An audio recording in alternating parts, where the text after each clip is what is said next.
A peaceful morning, shattered. The early February morning in the quiet suburb of Meadowbrook, Kansas, was like any other. The sun had barely begun to rise, faint streaks of pink and orange peeking through the clusters of maple trees lining Nobel Road. A thin layer of frost clung to the rooftops of neatly spaced wooden houses, and all that broke the silence was the occasional chirp of a sparrow or the faint hum of a distant tractor. Carol, the retired schoolteacher from across the street, leaned on her porch banister, sipping her warm cup of coffee. She looked out at the calm street, letting the aroma of French roast fill her senses. "Such a peaceful town," she murmured, almost to herself. It had been years since anything remotely worth gossiping about had happened here, a slow-moving place where unlocked doors and friendly waves at strangers were the norm. Further down the road, Mr. Tyler, the high school janitor, was out on his front lawn, casually collecting his morning paper. His steel-gray pickup truck glinted faintly in the early light as he glanced around with a pleasant nod to himself. Normal day. Quiet. Predictable. Except it wasn't. The peace was shattered, literally, when a loud crash echoed through the neighborhood, piercing through the serene atmosphere like a gunshot. It was followed by a scream so raw and visceral it made Carol drop her coffee mug onto the porch rail, its contents splashing across the pristine white wood. She froze for a moment, unsure if she had really heard what she thought she just heard. "Was that glass breaking?" she muttered aloud, gripping the porch railing. The sound had come from the direction of the whitewashed Clayton residence at the end of Nobel Road. At the same moment, Tyler shielded his eyes, squinting in the direction of the sound as his heart began to race. There was no mistaking the source of the commotion. Something was wrong. From the corner of his eye, Tyler noticed Harry, the retired Army veteran who lived across from the Claytons, hobbling out onto his driveway with his cane in hand, his face pale as if he already knew. Tyler cupped his hands to his mouth and shouted, "Harry! What was that noise?" Harry waved his cane in the air, signaling he didn't know either but was heading toward the source. Carol appeared from her porch, gripping her sweater tightly as the uneasiness in the air spread like wildfire through the neighborhood. Another scream, a blood-curdling one this time. "What in God's name?" Harry's voice trailed off as his pace quickened, despite the limp in his leg. Tyler dropped the paper he was holding and started jogging toward the sound as well. A few more neighbors began to emerge from their homes, their faces etched with confusion and fear. As Tyler and Harry neared the Clayton house, it became horrifyingly clear that something terrible had happened. The pristine white front door was slightly ajar, swinging lazily with the breeze, and one of the large front windows was completely smashed. Shards of glass sparkled across the front porch like jagged little diamonds. There was a strange stillness surrounding the place, sharp, heavy, and foreboding, that made every hair on Tyler's neck stand on end. "John? Mary? Anyone home?" Harry shouted from the bottom step of the porch, his voice shaking now. No answer. The eerie silence practically crept under everyone's skin like pins and needles. Tyler grabbed Harry's arm before he could ascend the stairs. "Hold up, man. Let's not just walk in there. We need to—" His words caught in his throat as he suddenly noticed something alarming. A thin red smear, like blood, trailing across the side railing of the porch and disappearing into the cracked open doorway. He let out a slight gasp. Behind them, Carol called out nervously from the distance with her cell phone pressed to her ear. "I'm calling the police! Stay back until they get here!" But it was too late. Harry wrenched his arm free and staggered up the steps, eyes wide and terrified. Tyler reluctantly followed, his breath hitching with every step toward what felt like the gates of hell. Whatever nightmare was waiting for them inside the Clayton house, it had already begun turning their peaceful little town into something ugly. Something no one here would ever forget. The horrifying discovery. As Harry's unsteady footsteps carried him over the shattered glass on the porch, the foreboding silence of the Clayton house seemed to deepen. Tyler, following a few cautious steps behind, couldn't shake the eerie feeling crawling up his spine. His every breath felt heavy, shallow, almost drowning in the thick, oppressive tension. The door creaked loudly as Harry hesitated before pushing it further open. Both men froze at the entrance, peering into the dimly lit foyer. The warm glow of a table lamp in the corner barely illuminated the scene ahead, but it was enough for their stomachs to churn violently. "Oh my God," Harry whispered, clutching his cane so tightly his knuckles turned white. Tyler stepped forward, his hand instinctively reaching for the wall to steady himself. Right there, on the polished wood floor of the living room, lay two bodies. The first was sprawled face down, blood pooling beneath him and soaking into the cream-colored carpet. The other was slouched against the far wall, his head tilted unnaturally to one side, his lifeless eyes staring unblinking at the ceiling. It's John. And Ethan," Harry croaked, his voice trembling with disbelief. A coppery metallic smell hit Tyler like a brick wall. He pressed his sleeve to his nose, trying to keep himself from gagging. "Dear God, how did this happen? Who would do this?" he managed to stammer, though his words felt hollow, insignificant in the presence of such horror. Harry took tentative steps forward, his cane barely making contact with the floor. "John! John!" he called out, his voice more desperate now as though sheer willpower could bring his old friend back to life. But there was no reply, just the faint hum of the heater kicking on in the background, a terribly mundane sound in such a macabre setting. Behind them, the muffled sound of Carol's panicked voice filtered in from the porch. "I told you to wait for the cops! What are you doing in there?" she shouted, her voice pitching higher with every word. Ignoring her, Tyler scanned the room, his eyes slowly adjusting to the faint lighting. That's when he saw it, thin streaks of blood leading away from the living room toward the back of the house. His feet felt glued to the floor for a moment, adrenaline battling against pure fear. There's more," Tyler finally muttered, his finger pointing shakily toward the trail. Harry followed his gaze and his breathing quickened. "We need to check, someone might still be alive," he said, though the crack in his voice betrayed his lack of hope. "Harry, you sure we shouldn't just wait?" "There's no time, if someone's hurt," Harry interrupted, limping forward before Tyler could grab his arm. The hallway stretched endlessly ahead of them, each step heavier than the last. The trail of blood widened, splattered intermittently on the beige walls and smeared along the wooden floorboards. They passed family photos hanging crookedly on the walls, every image once vibrant and full of life now seemed muted and haunting beneath the dim light. As the two men reached the master bedroom, Tyler's heart pounded painfully against his chest. The door was slightly ajar, creaking softly as Harry pushed it open with his cane. What they saw next drained all color from their faces. Mary Clayton was slumped on the bed, her lifeless body twisted unnaturally. Her pale hands clutched weakly at the side of the mattress as if she had attempted to pull herself up but succumbed to her injuries. The floral quilt beneath her was drenched in blood. Tyler's leg buckled slightly as he backed against the wall, his hand covering his trembling mouth. "She's gone too!" Harry choked out, though the words didn't sound like his own, and then they heard it. A faint noise, a wheezing, rasping exhale from somewhere in the corner of the room. Tyler whipped around, his eyes darting past the dresser. "It's Mary, she's still—" "No!" Harry interrupted, his eyes locking on the source of the noise. There, at the foot of the room, Tricia Clayton, Sarah's 8-year-old sister, was sprawled on the floor, clinging to the leg of the nightstand. Blood seeped from a deep gash in her shoulder, but somehow, she was still alive, her soft, fragile breaths barely audible. "Oh my God, Tricia!" Tyler lunged forward, dropping to his knees beside the little girl. She was slipping in and out of consciousness, her fingers twitching weakly against the wooden floor. "We need help! Now!" Tyler shouted over his shoulder, his voice cracking as he turned toward Harry.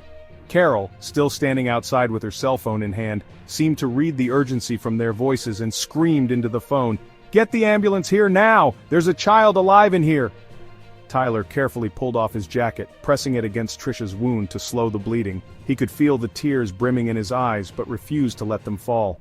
"You hold on, sweetheart," he murmured, his voice trembling as he looked down at her pale face. "We're going to get you out of here. You're going to be okay." As sirens wailed in the distance, echoing through the empty streets of Meadowbrook, Tyler and Harry sat frozen in disbelief amid the destruction. The once cozy Clayton household was now a crime scene, forever stained by unspeakable violence. Neither man could find the words to describe what they had seen, what they had felt, but both knew that Meadowbrook would never be the same again. The investigator takes the case. The faint sound of sirens echoed in the distance, growing louder as they approached the Clayton residence. Within minutes, 2 black and white squad cars rolled into the neighborhood, their red and blue lights casting an eerie glow against the still damp leaves of winter trees. Behind them, an unmarked car carrying Detective Jack Reynolds pulled into the driveway. Reynolds stepped out, smoothing his jacket against the bitter February wind. He was in his early 50s with lines etched deep into his face from years spent untangling the worst of humanity's deeds. His presence carried a weight of authority, though his dark green eyes betrayed exhaustion. He had seen too much, investigated too many scenes like this. The uniformed officers on scene immediately straightened when they saw him. Officer Daniels, a young rookie who looked like he was barely out of the police academy, jogged up to greet him, his face pale and tight with unease. "Detective Reynolds," Daniel said quickly, struggling to keep his voice steady. "It's bad. Really bad. You need to see it for yourself." Reynolds cocked an eyebrow, letting the rookie's words hang in the air for a moment before speaking. "Define bad, Officer Daniels," he replied, his tone flat but firm. Daniels hesitated, his gaze drifting toward the house. "A whole family, sir. 5 victims as far as we can tell. Father, mother, 2 kids, and one of the grandparents." He swallowed hard, his Adam's apple bobbing nervously. It's a mess in there." Reynolds nodded curtly, already preparing himself for what lay beyond those shattered windows and blood-stained walls. "All right, who found the scene?" "Some of the neighbors, sir. An old man named Harry and another guy, Tyler. They came in when they heard the screams. The paramedics already took one of the kids to Meadowbrook General, Tricia Clayton, 8 years old. She's critical, but alive." Reynolds' heart sank. 5 victims and only 1 survivor. He took a deep breath before asking, "Have you secured the scene?" "Yes, sir. The house is sealed off. No one's touched anything inside except to make sure the girl was stable enough to move. Forensics is on its way, but—" Daniels rubbed the back of his neck, clearly shaken. "But what?" Daniels hesitated. "This doesn't feel like a break-in gone wrong, sir. Something about it feels personal." Reynolds stared at the young officer for a moment before nodding. "Understood. Get your team to double-check the perimeter. No one in, no one out. I want every inch of this house and yard covered. Tire tracks, footprints, even a cigarette butt. If it's here, I want it bagged and tagged." "Yes, sir," Daniel stammered before hurrying off. Reynolds turned his attention to the house, his boots crunching against the thin layer of frost as he approached the porch. Shards of glass sparkled faintly beneath the porch light, and the air was thick with the metallic tang of blood. He stopped at the threshold, glancing at the open door that swayed slightly in the cold breeze, then stepped inside. The smell hit him first, a nauseating mixture of copper, damp wood, and something else, something almost sweet but cloying. It was the kind of scent that, once it got into your nostrils, never truly left. The foyer led into the living room, where 2 bodies lay sprawled lifelessly. Reynolds crouched next to the nearest one, careful not to disturb the position of the remains. He recognized the face. It was John Clayton, the homeowner. The blood pooling around him had started to congeal, signaling that death had come several hours earlier. "Knife wounds," Reynolds muttered under his breath as he examined the man's back. "Looks messy." His eyes flicked toward the second body, Ethan Clayton, the son. Judging by the defensive wounds on Ethan's arms and hands, it was clear the boy had at least tried to fight back. Reynolds stood and moved toward the hallway, following the faint trail of blood that Daniel had mentioned. His footsteps slowed as he approached the master bedroom. Pushing the door open, he noted the floral bed sheets drenched in crimson. Mary Clayton's lifeless body lay across the bed in a crumpled, almost unnatural position. "Jesus Christ," he muttered, rubbing a hand over his face and forcing himself to look away. There were small clues everywhere, things that wouldn't normally stand out to anyone but a seasoned investigator. A half-drawn curtain that fluttered despite no open windows. A bedside lamp that had been knocked over. The faint imprint of what he guessed was a shoe smeared into drying blood on the hardwood floor. He pulled out his small tape recorder and began dictating his observations in a steady voice, carefully cataloging everything. Master bedroom, female victim, likely 40s, knife wounds along neck and chest, severe. No sign of a struggle in this immediate area, but the blood trail suggests movement, possible chase through the hallway. A deputy poked his head through the doorway, interrupting. "Detective, do you need anything?" "Yeah," Reynolds answered without looking up. "Get me a copy of the 911 call, a timeline of when the neighbors first heard something, and secure any video footage from around the neighborhood. Doorbells, security cameras, I don't care if it's grainy." He paused and glanced at the deputy. "Oh, and get someone to knock on every damn door in this block. I want to know if anyone saw or heard something unusual last night." "Yes, sir," the deputy replied, before disappearing. Reynolds straightened, his eyes lingering on Mary Clayton for another brief moment before turning away. There was more to see, more to document. His gut told him this was only the beginning. The forensic team arrived not long after, unpacking cameras, gloves, and evidence bags. Reynolds quickly debriefed the lead tech, an intense woman named Jill Turner, who had worked with him on several gruesome cases in the past. "We've got 5 dead, 1 barely hanging on," Reynolds said, voice clipped but calm. "Start with the living room and work your way back to the master bedroom. I want every print, fiber, and hair strand logged. Don't overlook the blood smears, they tell a story. We need to figure out who wrote it." Turner nodded, snapping on a pair of gloves. Sounds like personal violence, not just random. That's my guess, Reynolds agreed. His gaze fell back toward the open front door. Whoever did this wasn't in a hurry. They didn't just lash out, they came here with a purpose. As the team got to work, Reynolds stepped outside to catch his breath. The cold air felt sharp against his cheeks, but it was a welcome relief from the oppressive heat of the crime scene. He pulled out his phone, dialing the district captain. "Reynolds here," he said when the line connected. "We're dealing with a mass murder. 5 dead, including 2 kids, 1 survivor. It's ugly, Captain. Real ugly. I'm going to need every resource you can spare." After a brief pause, the captain's voice came through, steady but grim. "Understood. I'll pull strings to get you what you need. But listen, Jack. This sounds bad. Small town like that, people are going to be terrified. Handle it." "I will," Reynolds replied simply, ending the call. As he slipped his phone back into his pocket, he caught sight of a group of neighbors gathered at the edge of the road, their faces pale and wide-eyed with fear. It wasn't just the Clayton family that had been shattered, it was the entire community. Whatever had motivated the killer, Reynolds knew one thing for certain: Meadowbrook would never be the same again. Strange clues at the scene.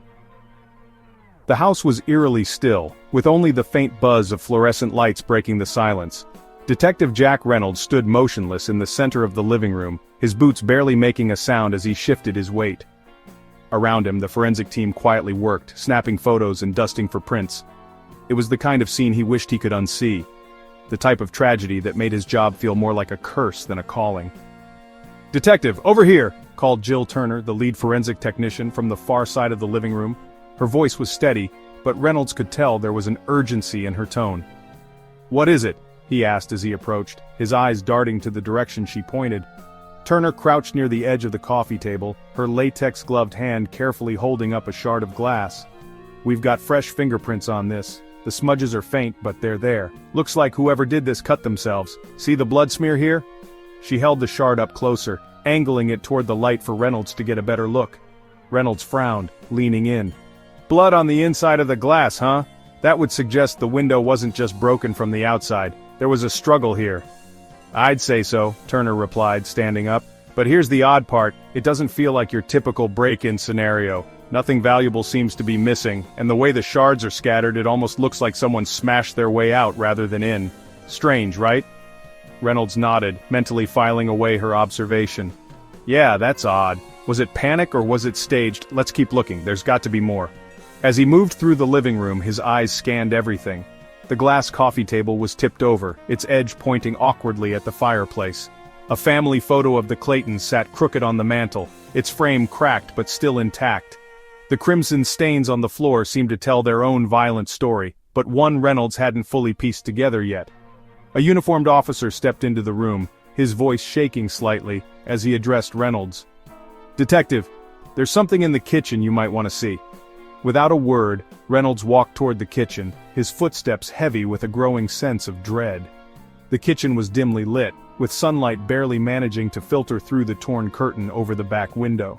The officer motioned to the side of the refrigerator, where a thin streak of blood climbed upward toward the handle. "What do you think?" asked the officer timidly.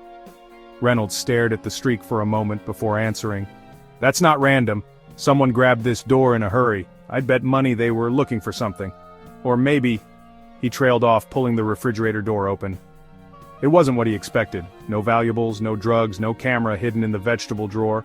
Just the everyday chaos of a family's fridge, a half-empty bottle of ketchup, leftover takeout, and a box of milk that expired a week ago. But Reynolds noticed something else. "There's blood on the cheese drawer," he muttered. Turner, who had followed Reynolds into the kitchen, snapped a few photos of the inside while he inspected closer. He crouched down, noting how the streak from the door seemed to stop once it reached the drawer. "This feels wrong," he said as he stood back up. "Who grabs a fridge in the middle of a murder spree?" Turner tilted her head thoughtfully. "It's not impossible they were frantic. Maybe they knew they were wounded and were looking for something cold to stop the bleeding." "Maybe," Reynolds replied, although his tone suggested he wasn't entirely convinced. "Bag it all anyway. I don't care if it's a moldy sandwich, anything can be evidence." As he turned back toward the kitchen's rear entrance, his eyes caught another peculiar detail. The back door's latch looked scratched, as if someone had been clawing at it. He bent closer and ran a gloved finger along the marks. "Jill," he called over. Turner joined him at the door. "What is it?" "Someone was desperate to get out. said Reynolds, gesturing at the scratches. "And look at the dirt smudges here, near the base of the frame. It looks like they stepped in something wet and tracked it in before heading out." Turner crouched and examined the footprints more closely. "Boot tread, size 10 or 11, I'd guess. And yeah, that's mud, mixed with something else. You notice how it smells faintly metallic?" "Blood," Reynolds confirmed, standing up and rubbing his hands over his face. "Why head out this door, though? Why ditch the front and make a run for the back unless they were trying not to be seen?" Turner nodded slowly. "It fits the pattern of someone who knows their way around here. I mean, any random burglar would beeline for the nearest exit when things got messy. Whoever this was, they were deliberate." "I'll say," Reynolds sighed. His attention moved to the kitchen counter where he spotted something shiny catching the faint glow of overhead lights. It was a knife, the blade slightly bent and traces of blood evident on the steel. "Tell me this isn't from the set in the butcher block," Reynolds muttered bitterly as he walked over. Pulling a fresh glove on, he plucked the knife carefully from where it lay. Behind him, Turner furrowed her brow. "I can tell from here it's not new. That blade's dulled to hell. Definitely not from this kitchen," she remarked. "Well, that's at least one thing they brought with them," Reynolds said, tilting the knife slightly in his hand. "Add that to the list of deliberate actions." It was all beginning to take shape in his mind. A chaotic escape through the back door, bloody footprints leading to the grass outside, foreign items brought into the home but personal violations left in their wake. Whoever had done this was messy, but not careless. After another hour of scouring the downstairs, Reynolds decided it was time to regroup with the team outside. As he stepped back onto the porch, he stopped, staring at the line of deep footprints leading toward the toolkit left by the forensic team. "Someone stepped off the porch here," he muttered, narrowing his eyes. Daniels, the rookie from earlier, snapped to attention nearby. "What's that, detective?" Reynolds pointed toward the vague remnants of tread leading away. "Have someone follow that trail. I want to know where it goes." "And Daniels?" "Yes, sir?" Reynolds looked him directly in the eyes, his voice steady but heavy. "Whatever we find out there, don't touch anything unless it tells a story. Got that?" Daniels nodded quickly and jogged off to grab another officer. Meanwhile, Reynolds stood quietly, surveying the house from where he stood on the porch. The crime scene gave little comfort to his growing theory. The killer wasn't here by accident, and worse, they probably weren't done. The town's grief. The news spread faster than the morning frost melting under the Kansas sun. By mid-afternoon, all of Meadowbrook knew about the Clayton family and their horrific end. It wasn't just a piece of gossip, though. It was the kind of story that sent shockwaves of fear and sorrow rippling through the entire community. Meadowbrook was a quintessential small-town America place where people prided themselves on neighborly kindness. Kids rode their bikes through the winding streets, parents gathered for backyard barbecues, and the community church held a picnic every Sunday after service. Tragedies like this didn't happen here, not in Meadowbrook, and certainly not to families like the Claytons. At the local diner, conversation wasn't about Tuesday's weather forecast or the high school basketball team anymore. Dotted across booths and stools, people whispered to each other in hushed, uneasy tones. Plates of waffles and bacon sat barely touched as everyone tried to piece together the how and why of a tragedy they couldn't understand. "John was such a good guy," muttered Ruth Henderson, one of Carol's closest friends who was nursing her coffee at the counter. Her voice cracked as she fought back the lump rising in her throat. "I can't believe something like this happened to someone like him. A whole family, Ruthie. Can you imagine?" Her hand trembled slightly as she set her mug down. Betty, the diner's owner and queen of the local grapevine, sighed heavily. "It don't make any sense. He coached the Little League last summer, always brought that old rusty cooler packed with soda for the kids after every game. Who'd do something like this to a guy like John?" She shook her head, her face etched with disbelief. In the corner booth, a group of older men hunched close together, speaking quietly but with palpable anger. "It ain't right," growled Joe Willis, the town's retired fire captain. "Someone comes into our town, tears a good family apart like this. They better hope the police catch him, 'cause if we do—" "Joe," interrupted his friend Frank sharply, raising a hand. "Now ain't the time for that kind of talk. Let the law handle it. This is a damn shame, yeah, but we don't need more blood on our hands." Joe leaned back begrudgingly, but the fire in his eyes didn't dim. It wasn't just sadness or fear swirling through Meadowbrook, it was rage, helplessness, and a desire for justice that burned deep in the hearts of its people.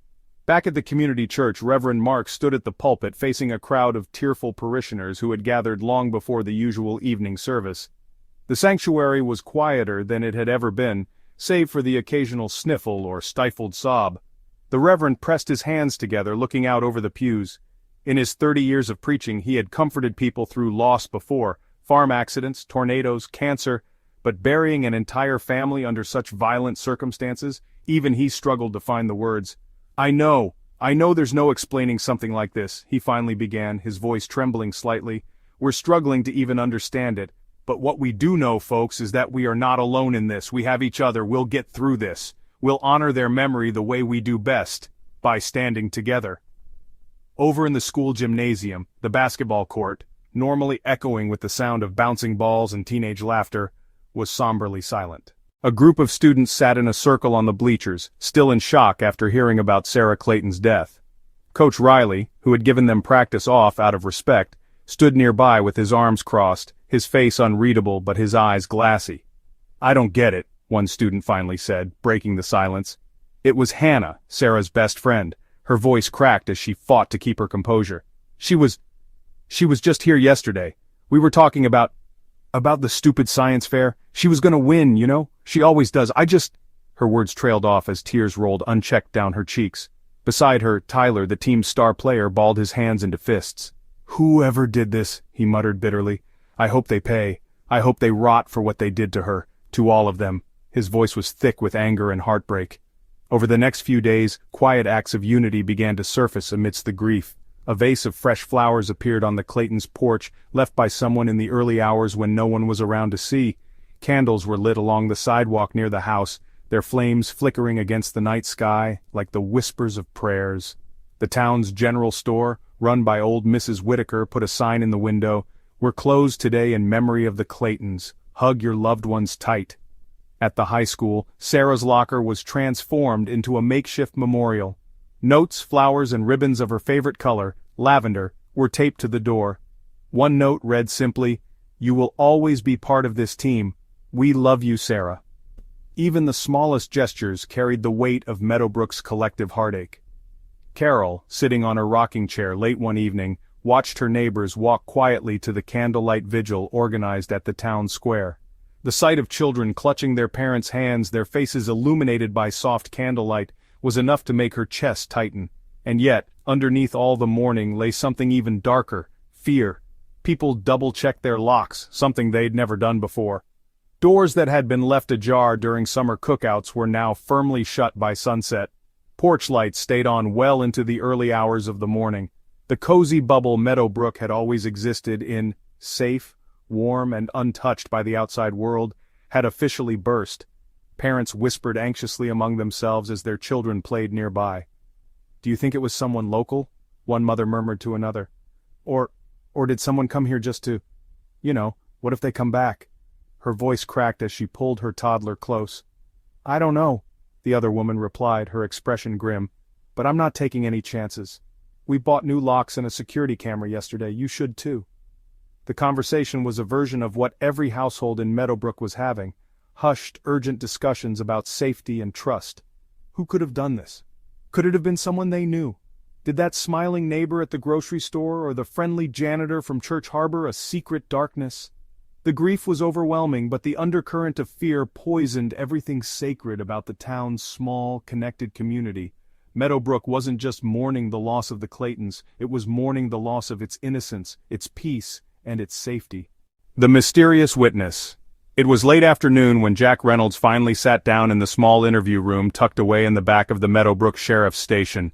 His coffee, cheap, bitter, and barely warm, rested untouched beside a stack of notepads and a recorder. Across the table sat Harry Deacon, the retired Army veteran who lived across the street from the Claytons.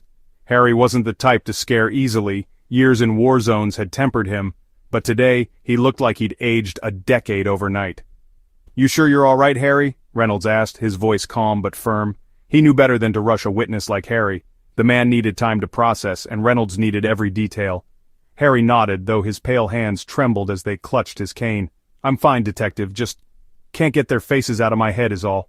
Reynolds folded his hands on the table. "I know it's hard, nobody should have to see what you saw. But you said there's something you remembered. You saw something that night, something that might help." Harry hesitated, his eyes darting toward the small window as if searching for strength to speak.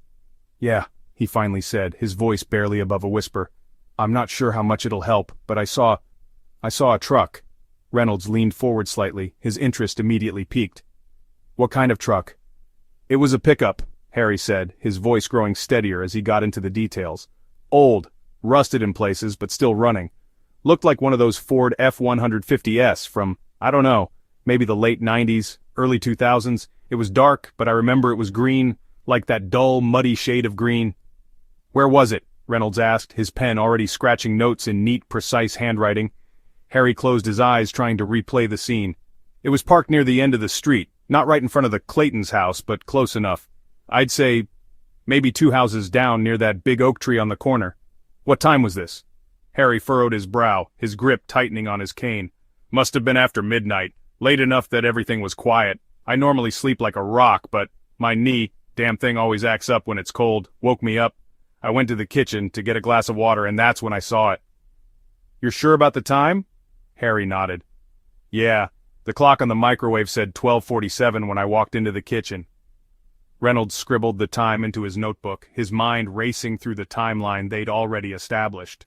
The screams had been reported at 1:05 a.m., which meant Harry's sighting occurred less than 20 minutes prior.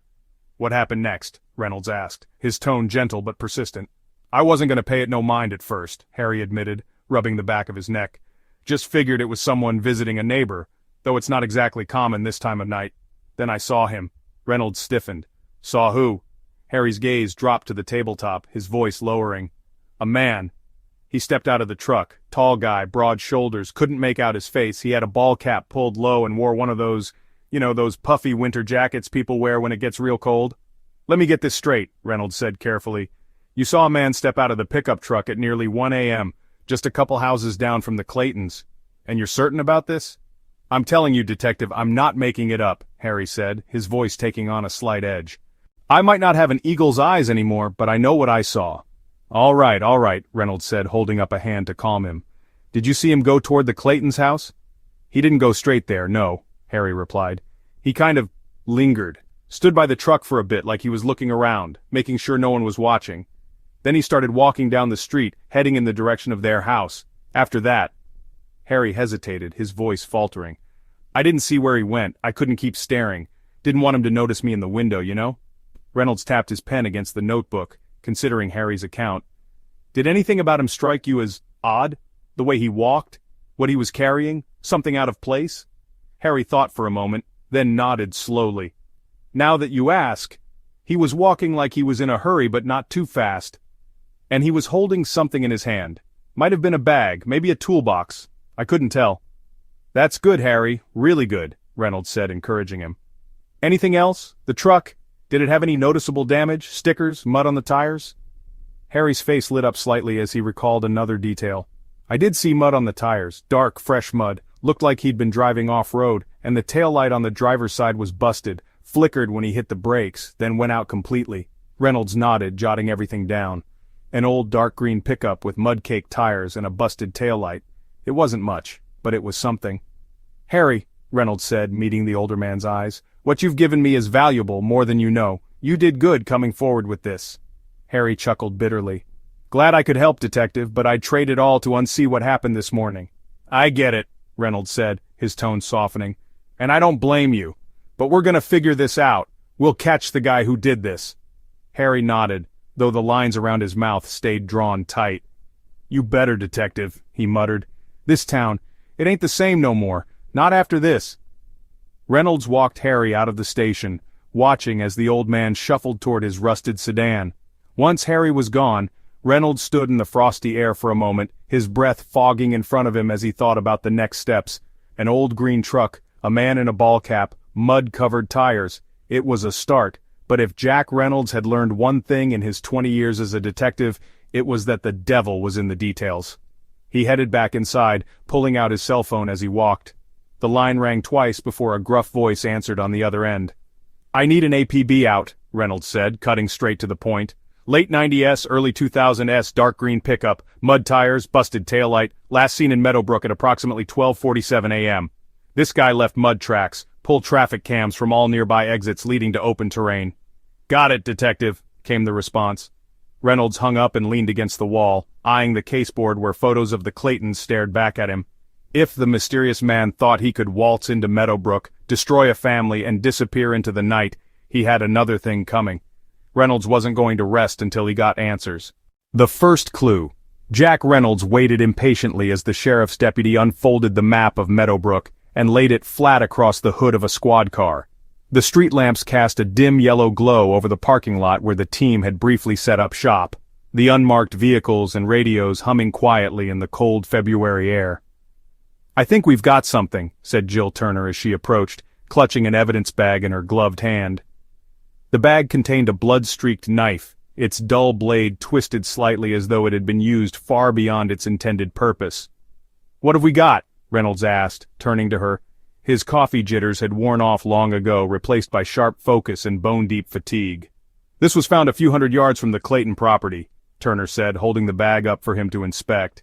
"It was dumped near the edge of the woods, just barely inside the tree line, and that's not all." She handed over a second bag, this one containing a small scrap of fabric. Reynolds frowned, examining the blood-stained scrap with care. "What am I looking at here?" "Looks like it was torn off a jacket. Could be something the perp was wearing. Definitely not a random piece of trash," Turner said, crossing her arms to ward off the chill. "Where exactly?" Reynolds pressed, glancing toward the woods illuminated faintly by the squad car headlights. Turner gestured at the officer who had found the evidence. Deputy Daniels stepped forward, his face bright with a mix of nerves and pride. "About 60 feet from the back porch of the house," Daniels explained. "It's almost like they tossed it while running. There's blood near the base of a tree, too. Looks like they stopped and leaned on it for a second." Reynolds straightened, his mind piecing the timeline together.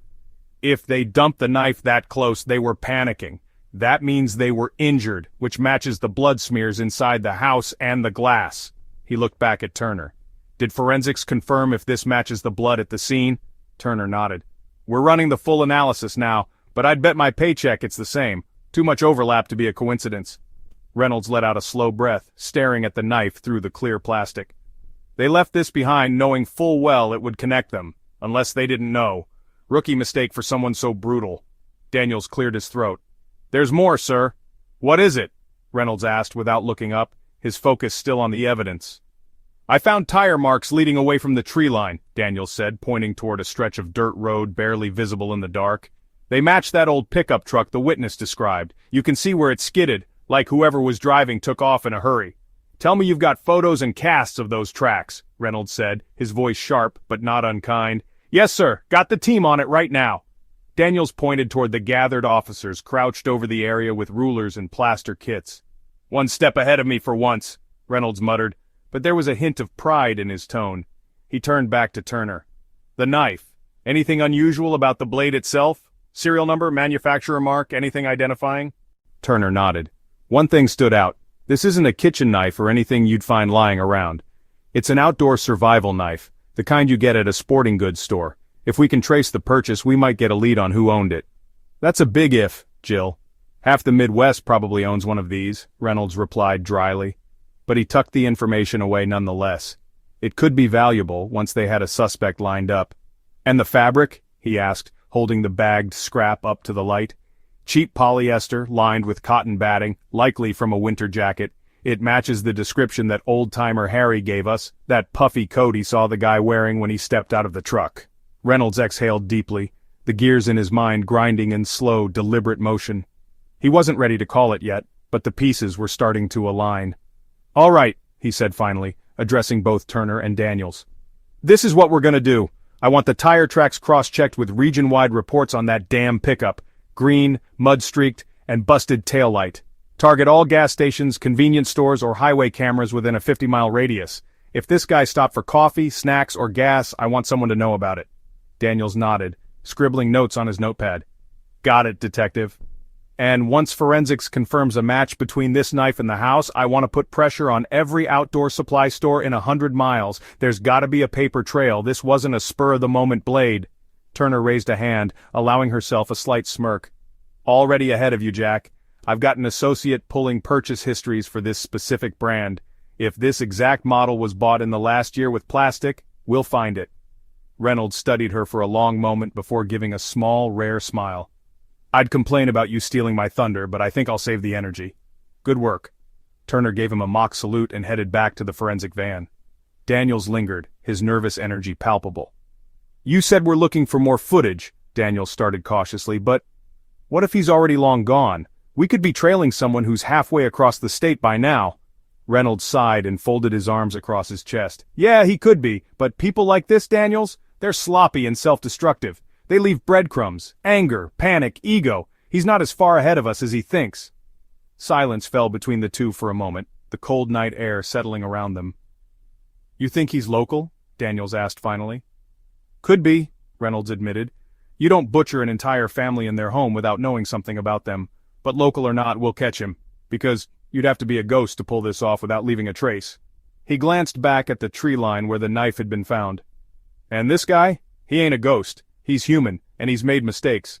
As Reynolds turned his attention back to the maps and evidence, his gut told him that whoever had done this was already running, already desperate, and desperation, in his experience, was always a trail worth following.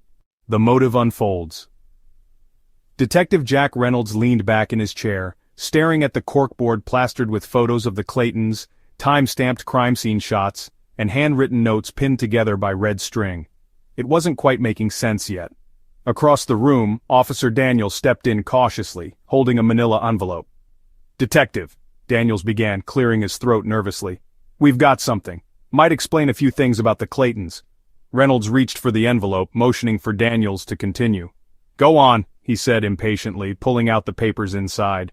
Well, it turns out John Clayton had a little dust-up with one of his neighbors last year. A pretty nasty one, Daniels said, shifting uneasily on his feet. Reynolds paused, narrowing his eyes. Define nasty. Don't make me work for the details, Daniels. Daniels sighed. There was a land dispute. The neighbor, a guy named Neil Parker, claimed part of Clayton's property actually belonged to him. Said it was passed down in his family or something like that. But the Claytons fought him on it, took him to court, and the judge ruled against Parker. Reynolds flipped through the documents, his expression darkening. Photos of Neil Parker accompanied the paperwork. Rough-looking guy in his late 40s, receding brown hair, sharp features that carried a permanent scowl in every image.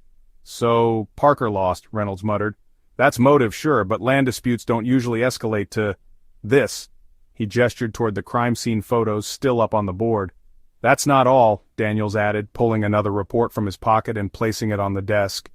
Neighbors reported that Parker, well, he didn't take it so well. There's a note in here about him getting drunk at the local bar, ranting about how the Claytons ruined his life.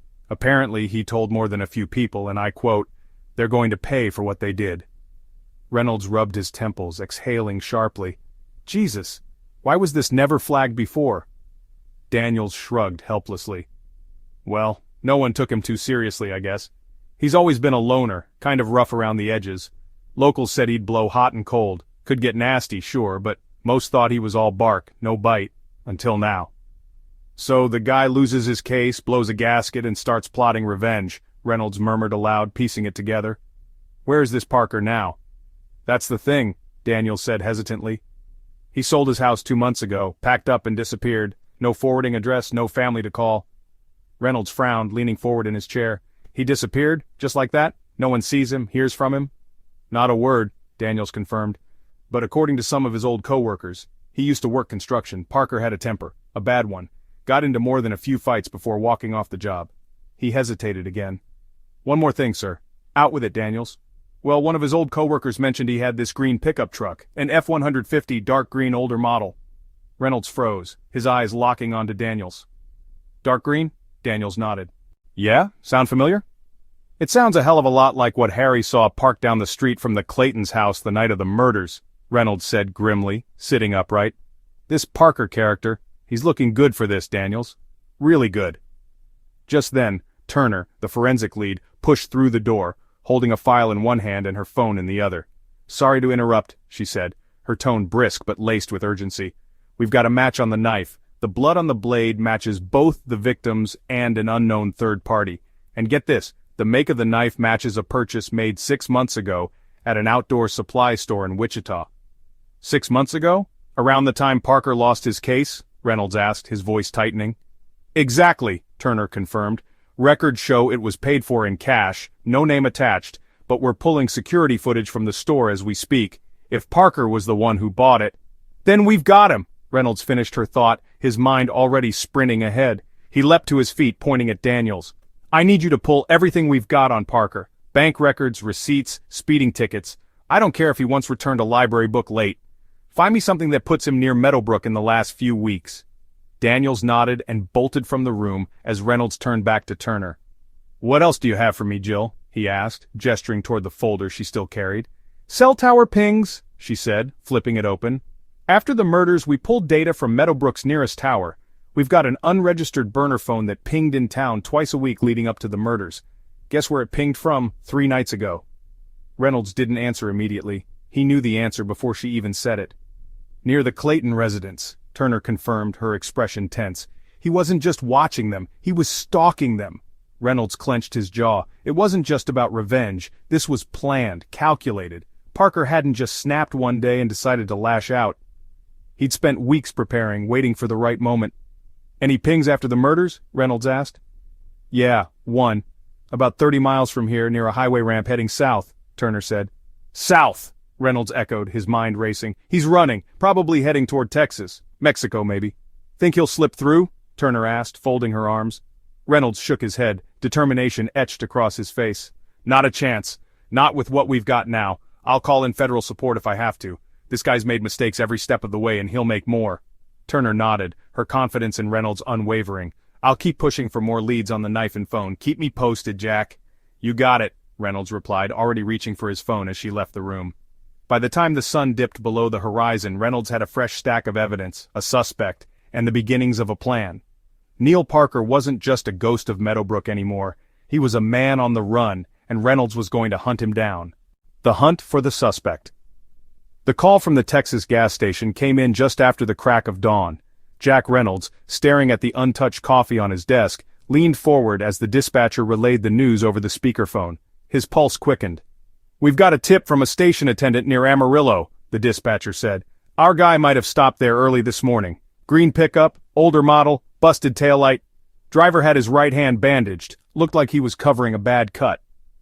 Reynolds gripped the edge of his desk. He's still there? Negative, she replied. The attendant said he looked nervous, like he was in a hurry. Paid in cash, filled up the tank, and took off southbound. The attendant got the plates, or at least part of them, but they're caked in mud. Looks Texas issued, though. We've already reached out to state authorities. Reynolds sat back, his brain racing. Good work, he said, suppressing the frustration in his voice. He was close, so close, but Parker was still a step ahead. Did he say if Parker mentioned anything, where he was headed, anything unusual? A pause. The attendant said no, but he did notice a crate in the back seat of the truck. Heavy-duty storage, like one of those lockboxes. Parker kept checking it when he thought nobody was watching. Reynolds narrowed his eyes. A crate? His instincts told him it wasn't just tools or camping supplies Parker was lugging around. All right, forward everything to my phone. I'll handle the rest. He hung up the call and immediately dialed Jill Turner, who was still at the forensic lab piecing together staples of the crime scene. Jill, it's Jack, he said before she could answer. Texas just spotted Parker, green F-150 covered in mud heading south. He's got a crate in the cab, heavy duty, and he's checking it like his life depends on it. Any ideas? Turner let out a slow whistle. That's a solid lead, Jack. If I had to guess, he's hauling something connected to the crime. Might not be evidence. It could be cash, passports, a weapon. Hell, maybe he needed a stash for when he crosses the border. Have you alerted Border Patrol? Not yet, but I will, Reynolds replied. I'm calling in every favor I've got for this one. I'm pushing through our partial prints and blood work now, Turner added. Still no full ID on the blood sample that isn't the victim's or Parker's, but we're close. I'll update you. Reynolds thanked her. His next call was to the district captain. We need Border Patrol on high alert, Reynolds said as soon as the line connected. Parker's truck was spotted in Amarillo, moving south. I'm betting he's going for Mexico. He sold everything he owned. Dude's got nothing to stick around for here. The captain's voice was calm but firm. All right, Reynolds, I can get you federal backup, but be smart about this. If he's desperate, he's dangerous, no grandstanding. I know the drill, Reynolds replied curtly. By noon, Parker's description was being blasted across southern state networks. Jack gathered his team in the conference room to re-establish their strategy. All right, Reynolds began, pointing to the map he'd pinned up on the wall. Last sighting was here, Amarillo at 6:10 a.m., gas station along I-27. He's heading south, probably toward Lubbock or cutting west to avoid major checkpoints. Daniels leaned forward, studying the lines on the map. If he's avoiding cops, would he risk sticking to the highways? He's got to know we're watching the interstates. Reynolds nodded. Good point. That's why I think he's cutting west toward the back roads. These areas here. He circled a cluster of smaller roads near the Texas-New Mexico border. Wide open terrain, sparse population, minimal surveillance. What about the crate? Another officer asked. If he's hauling something risky, wouldn't he want to ditch it? Not unless it's too valuable to leave behind, Reynolds said, his tone sharp. Whatever's in there, he's protective of it. That's his lifeline. Daniels rubbed the back of his neck. If he's heading for Mexico, he's got 2 or 3 major points to cross before we lose jurisdiction. Laredo, El Paso, maybe straight south through Presidio. Reynolds shook his head. That's the obvious play, but Parker's not that dumb. He knows we'll have eyes on those spots. Instead, he'll try for a smaller, less monitored point, like here. He tapped the map near the New Mexico-Chihuahua border. Rural checkpoints, limited patrols, easy to slip through if he times it right. The door opened, and Sergeant Wilkes stepped in with fresh intel. We've got confirmation on the plates, he announced, holding up a printout. Texas Highway Patrol caught his truck on a traffic cam near Hereford, southbound toward Clovis, New Mexico. That puts him right where we thought, Reynolds said, standing up. All right, people, this is our window. Call New Mexico State Troopers and Border Patrol. Cut him off before he makes it out of the state. The sun had begun to dip below the horizon when the alert finally came through. Parker's truck had been spotted outside an abandoned storage facility 20 miles from the border. By the time Reynolds and his team arrived on the scene, Border Patrol units had already set up a perimeter, blocking every exit from the dusty, forgotten property. Don't corner him, Reynolds ordered the tactical team. Guy's got nothing to lose. He's not going down quietly. Let me try to bring him out. Reynolds stepped out of his unmarked car and approached the facility slowly, megaphone in hand. His voice broke the quiet desert air. Neil Parker, this is Detective Jack Reynolds. We know you're in there. Let's talk. No response. Reynolds tried again, this time shifting his tone. Look, you've made it this far, but you know how this ends. You're not getting past us, Neil. Whatever you've got in that truck, toss it and come out with your hands up. Nobody else has to get hurt tonight. A tense silence followed, broken only by the faint rustle of wind against the chain-link fence around the property. Then a low rumble, the sound of Parker's truck engine roaring to life. Damn it, he's trying to run, an officer yelled. Don't let him through, Reynolds barked, sprinting back toward the cars. The chase was short-lived. Parker made it less than a mile before his front tire blew out on jagged rocks scattered across the terrain. He skidded into a dried-out creek bed and bailed from the cab, running on foot into the yawning emptiness of the desert. A spotlight tracked him as Border Patrol and state troopers closed in. It only took minutes before Parker was wrestled to the ground, shouting incoherent curses as handcuffs snapped around his wrists. Reynolds stood nearby, watching the man struggle against his captors. His heart pounded in his chest, not from fear but from relief. After weeks of unraveling Parker's trail, the hunt was finally over. As Parker was hauled into a patrol car, Reynolds cast one last glance at the abandoned truck. The locked crate sat upright in the passenger seat, its surface scuffed and beaten. Whatever secrets it held would soon come to light. But for now, Reynolds allowed himself a moment to breathe, knowing Meadowbrook was a little safer tonight. The intense pursuit. The air over the desolate New Mexico desert was still, save for the distant hum of engines growing louder with every passing second.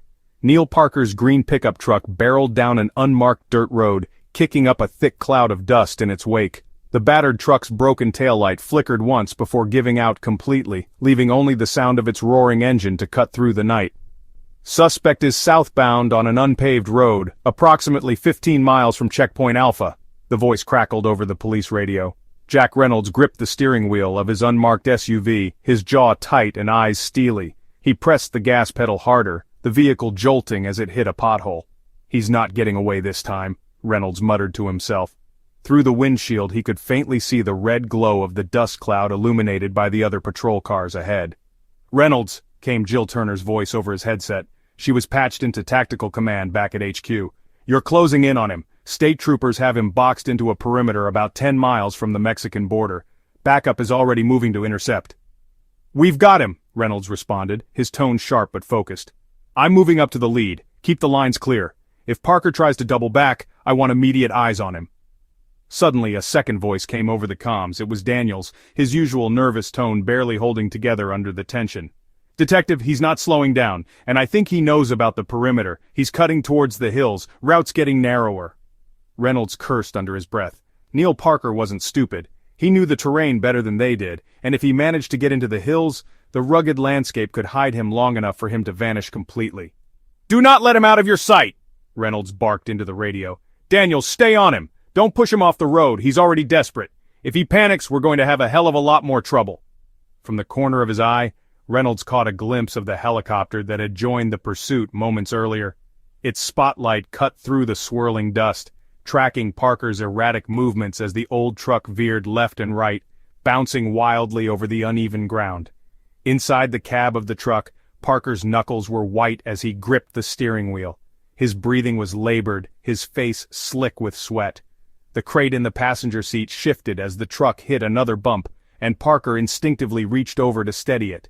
His hand, still sore and hastily bandaged from the night of the murders, throbbed with every twist of the wheel. "Damn it," he muttered, glancing in the rearview mirror.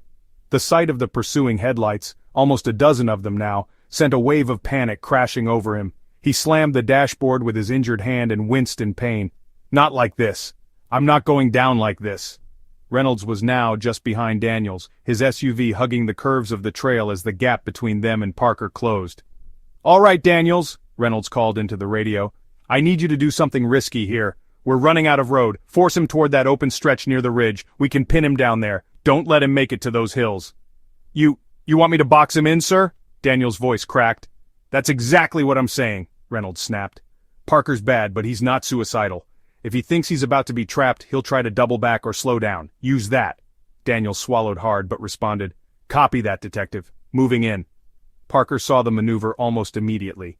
The squad car in front of Reynolds began to swerve, closing in on his left side and forcing him closer to the edge of the ridge. His eyes darted between the road ahead and the flashing lights behind him, his mind racing through what few options were left. "Not a chance," Parker growled, yanking the wheel hard to the right, sending the truck skidding dangerously close to the edge of the ridge. The tires screamed against the gravel as the truck narrowly avoided careening into the drop below. Reynolds flinched as he saw the move but kept his focus. "He's pushing it. Daniels, stay with him. We've got him cornered." The helicopter above swooped lower, its spotlight catching Parker's truck just as it reached what looked like a dead end. The road ahead had narrowed to nothing but jagged rock and sparse brush, with no way through that wouldn't destroy the truck. Parker slammed on the brakes, the truck skidding to a halt in a cloud of dirt and stones. "He's stopping!" Daniels shouted through the radio. "I repeat, he's stopping! Hold your positions!" Reynolds yelled. "Do not rush him! He's got nowhere to go, but he's still dangerous!" Reynolds pulled his SUV to a stop just behind Daniels' car, stepping out cautiously and raising a hand to signal the other officers. The cold desert wind whipped at his jacket as he approached the truck, his hand resting lightly on the grip of his holstered sidearm. "Parker!" Reynolds shouted, his voice firm and commanding. "It's over! Step out of the truck with your hands in the air!" The truck's engine idled loudly in the quiet dusk, but there was no movement inside the cab. The crate was still visible through the passenger window, its surface scratched and battered.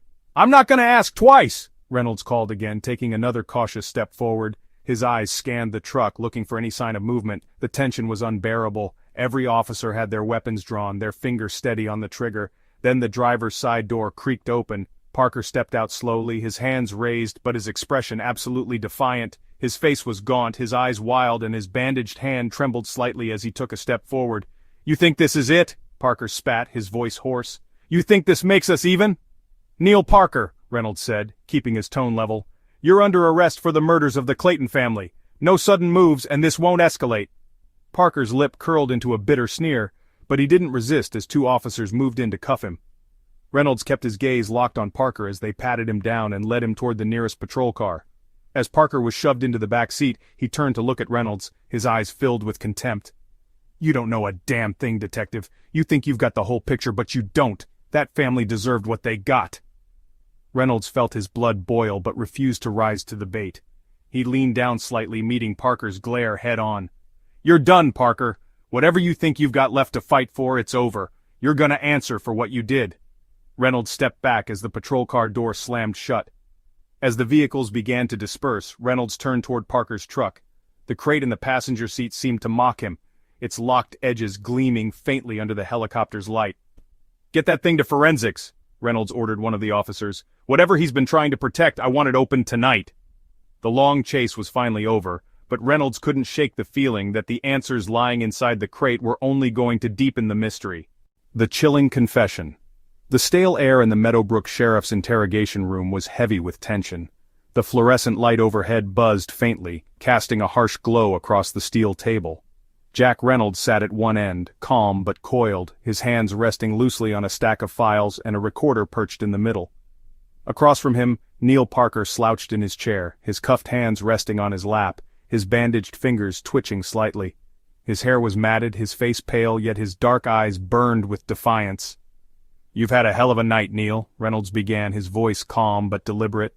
"Picked up near the border, ran us through the desert, nearly wrecked twice, but here you are, safe and sound. For now."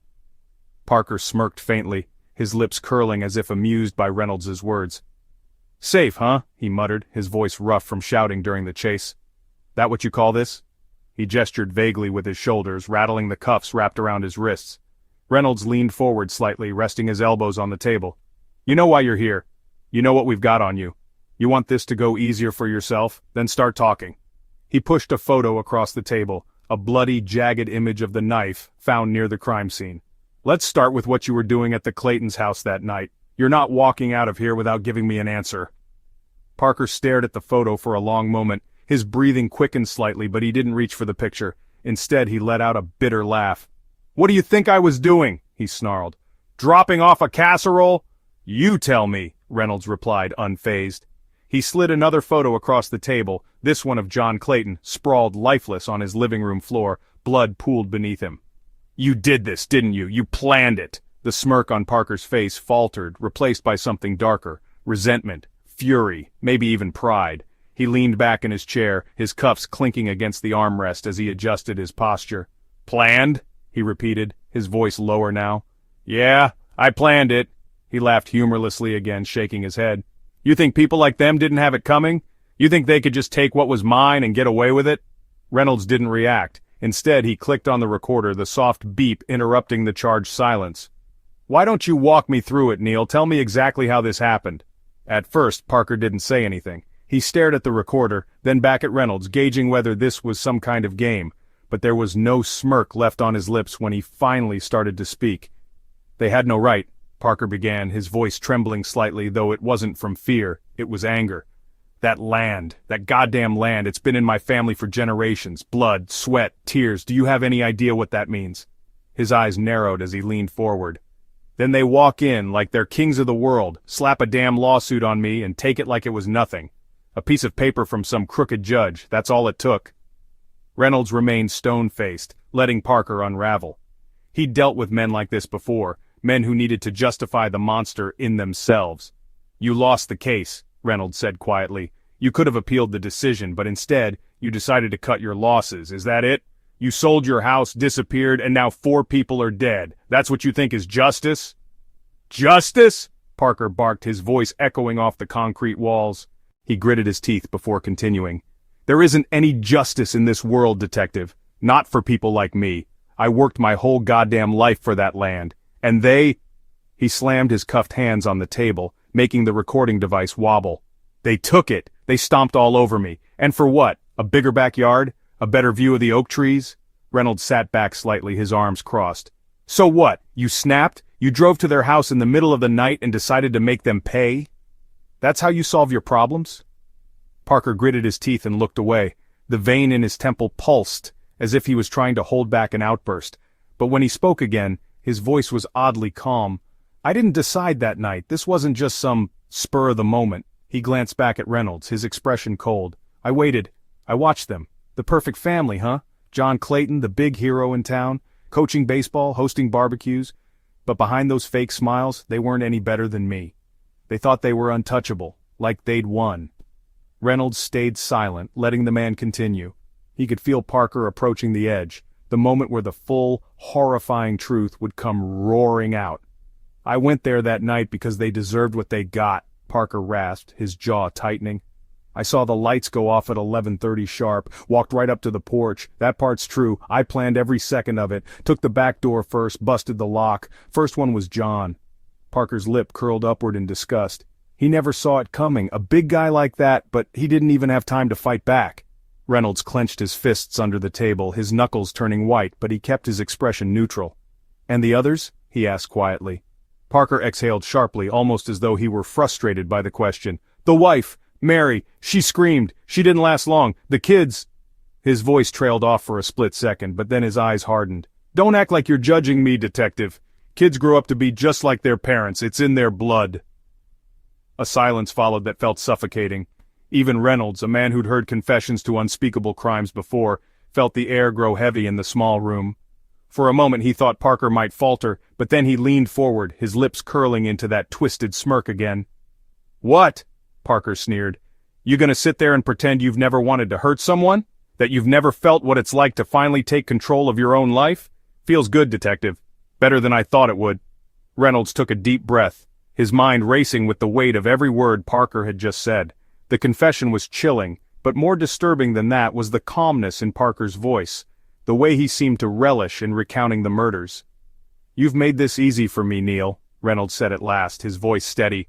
"I don't ever want to hear you talk about justice again. What you did isn't justice, it's just emptiness. And you've got to live with that, whatever's left of your life behind bars." Parker laughed bitterly, leaning back in his chair. "We'll see about that, detective. We'll see." Reynolds stood abruptly, slamming the folder shut and grabbing the recorder. As officers entered to escort Parker back to his cell, Reynolds watched him, hoping to see a crack in his facade, some sign of remorse. But there was nothing, just the same empty smirk frozen on Parker's hollow face. A tragic conclusion and costly lesson. The courtroom was silent as Neil Parker sat shackled at the defendant's table, his face stone cold, his expression unreadable.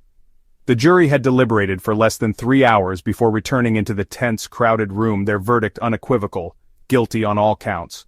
When the judge sentenced him to death, Parker didn't flinch. No outburst, no remorse.